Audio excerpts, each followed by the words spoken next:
Hey all, welcome back to my channel. So today we are going to continue the topic chemical reaction and equation, and today we are going to discuss how to balance the chemical equations, okay? And why it is necessary to balance it. So let's start today's session without any further delay. So let's perform an activity first. तो देखो यहाँ पे क्या है so first of all we have taken a conical flask and इसके अंदर हमने लिया है solution Y. Inside the conical flask we have inserted a test tube which is containing solution X. Okay, so hang all the ignition tube and flask carefully as shown in the figure. Put the cork on the flask. ठीक है, अब हम इसको बंद कर देंगे ताकि ये एयरटाइट हो जाए है. ठीक है, अब हम इसको वेट करेंगे. जब हमने वेट किया तो क्या आया? 300.23 ग्राम्स आया वेट. ठीक है, अब हम क्या करेंगे, दोनों को मिक्स कर देंगे. ठीक है, we are going to mix both the solutions x and y. Now this has become solution xy. Correct.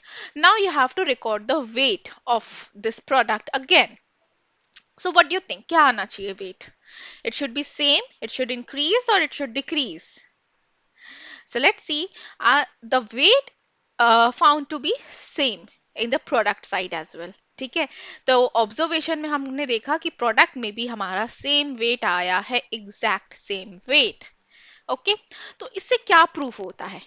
इससे प्रूफ होता है the law of conservation of mass. Right, so this is saying that no atoms can be created and atoms can neither be destroyed.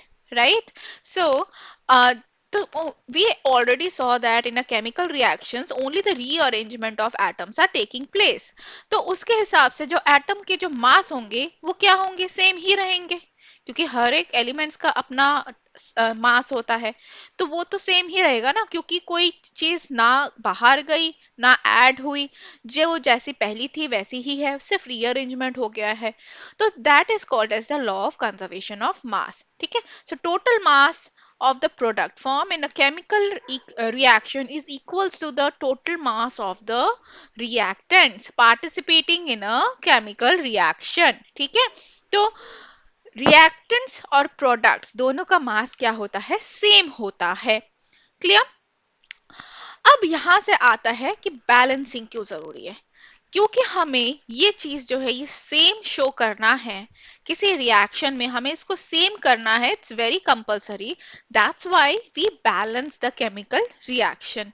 Okay, तो for example यहाँ पे already एक balanced chemical equation दिया हुआ है. अब आपको पता कैसे चलेगा कि कोई चीज बैलेंस है? तो बेसिकली हमने उसको काउंट करना है. कैसे काउंट करना है? जैसे कि Zn कितना है 1, हाइड्रोजन कितना है 2, सल्फर कितना है 1, ऑक्सीजन के एटम्स कितने हैं 4. यहाँ पे Zn कितना है 1, sulphur 1, oxygen 4, hydrogen 2. So count करने हैं बेसिकली आपने एटम्स को. तो काउंट कर लिया, दोनों साइड बराबर है, तो मतलब ये रिएक्शंस ऑलरेडी क्या है, बैलेंस्ड रिएक्शन है. ठीक है, I hope it is clear to all of you. इसके मास को भी आप कैलकुलेट कर सकते हो, जैसे हाइड्रोजन का 1 है, सल्फर 32, ऑक्सीजन 16 इंटू 4 आ जाएगा.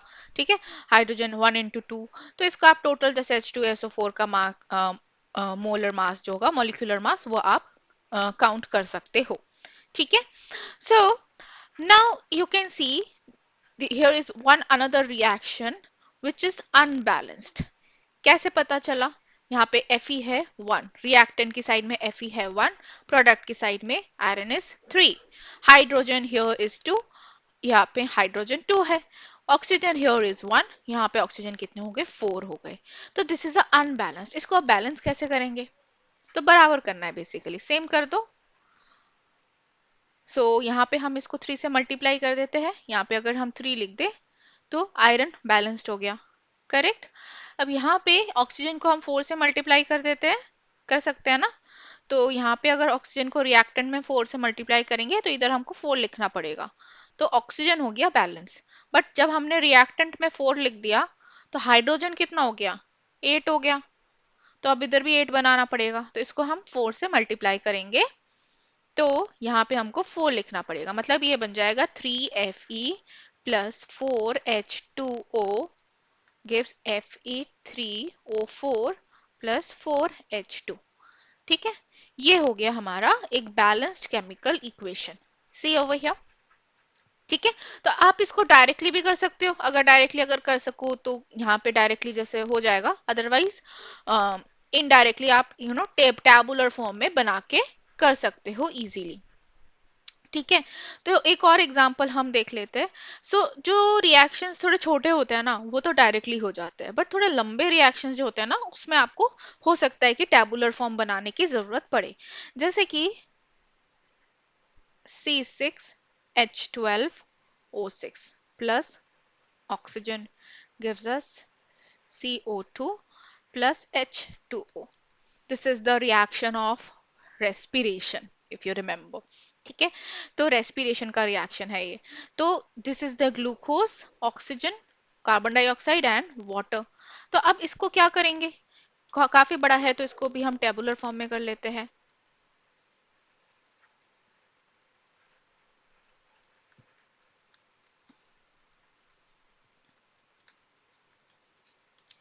कार्बन, हाइड्रोजन, ऑक्सीजन, ऐसे लिख लिया।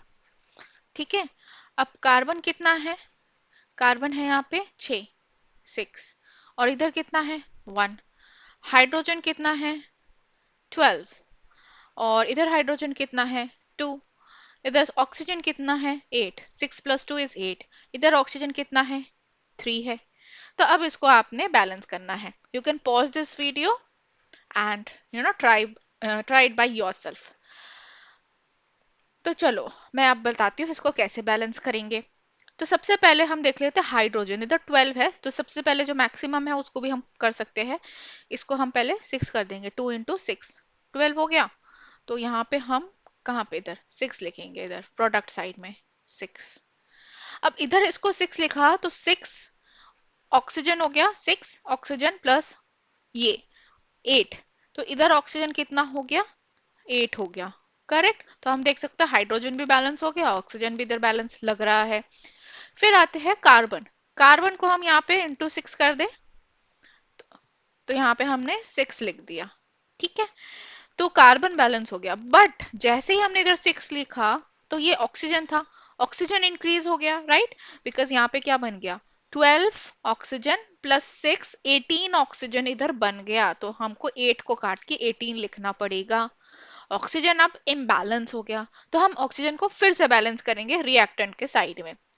तो देखो इधर 6 है और इधर ये 2 है, तो 8 है यहाँ पे बेसिकली। तो इसको अगर मैं इधर 6 लिख दूं तो ये बन जाएगा 12, 12 प्लस 6 18। ठीक है, तो हम इसको यहाँ पे 6 लिख देंगे काट के। तो ये क्या बन गया C6H12O6 plus 6O2 gives 6CO2 plus 6H2O. Now this is a balanced chemical equation. Okay, so I hope all of it, this is clear to you. If you have any doubt, you can put it in the comment box. Okay, so thank you all of you for watching this video. That's all for the chemical balancing. All right, please do practice some questions also regarding this. So take care. Have a nice day, all of you. Bye bye.